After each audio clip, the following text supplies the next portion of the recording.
Hello fellow denizens of the Underhive and welcome back to Wellywood Wargaming. My name is Damon and I'm here to talk about flying vaginas. Sorry if that's a little bit rude for you, but I'm sure you're not too young to be listening to this. But yeah, I've been on holiday for a little while and I haven't been able to talk about this because I didn't have my microphone with me in the Sunshine Coast. But a few weeks ago we saw Forge World are going to be releasing the new Beastmaster, or at least one of the new Beastmasters, with two flying vaginas complementing him. Now, this is a bit of a weird one, of course, and I've had a little bit of time to think about it, whether I like it, whether I don't like it, and it's just weird. First things first, though, let's just talk about the aesthetics of the miniatures here. Now, I do stand by the fact that I think Forge World have done an exceptional job doing most of the Necromunda miniatures. Not all of them, but most of them. This, however, for me, is a bit of an eyesore. The actual Beastmaster himself here, of course, the rules are available in the Book of the Outcast, Book of the Wastes or whatever, and they're pretty good. Beastmasters are cool. I used one in last campaign with giant rats, and really had fun with it. They aren't, OP by any means, but they are really fun, and they were great in the old N95 version of the game as well. So what they've done, if they've repacketed the old Beastmasters, so you've got the same beasts. You can have giant rats, you can have millisaurs, and you can have flying vaginas, which is what we've got here, also known as fanny flappers. Now, let's have a look at the miniatures quickly. The Beastmaster himself looks pretty cool. He is he looks unlike anything else that we've seen in Necromunda so far.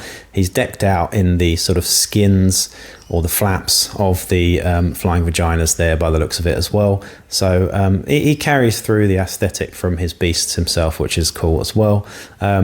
Now, these are called Ripperjacks, by the way. They do have an actual name, Ripperjacks, but I do prefer Fanny Flaps or Ripper Flaps or whatever that you could think of. There's some fun, inventive names that you can have for these guys. But the actual Ripperjacks in question, to me, look really scary and creepy. They look like vaginas with teeth flying around, causing mischief, basically. So, and that's what they are.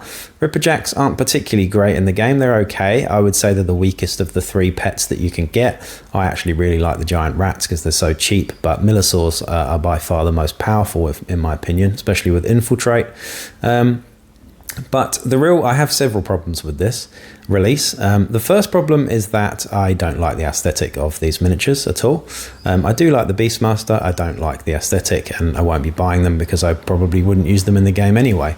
Secondly, the cost in New Zealand dollars is $120. I'll just let that sink in for a little while. 120 New Zealand dollars to buy this pack. Now, that is extortionate, and I'd have to remortgage my house to even think about it. However, what makes that even worse is the fact that you get only two beasts in this pack. Now, you can have 1 to 3 beasts. You can have 1 to 3 giant rats, 1 to 3 millisaurs, 1 to 3 fanny flaps.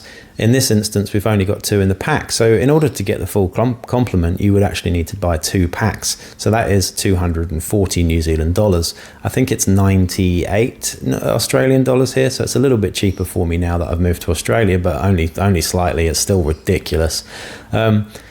Anyway, so really I just wanted to talk about what I think about the aesthetic of them. But yeah, I'd really like to know what you think, especially now that people know the prices of these things, because I know that there's been a little bit of a complaining about the actual price of stuff like this, because it's just gone up and up and up. And yeah, I know it's inflation and we're in a global crisis and all that kind of shit, but I mean, come on, like $120 for some resin miniatures, it's just silly. So I can imagine a lot of people will be going to China for these ones if they do want them.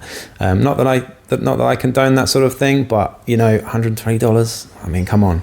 Anyway, that's my 2 cents on these guys. I'd like to know what you think. Please do comment down below, like, share, subscribe. Thank you again, always, to my Patreons as well. And I'll be back with a full-length video real soon. That's it from me. Peace out.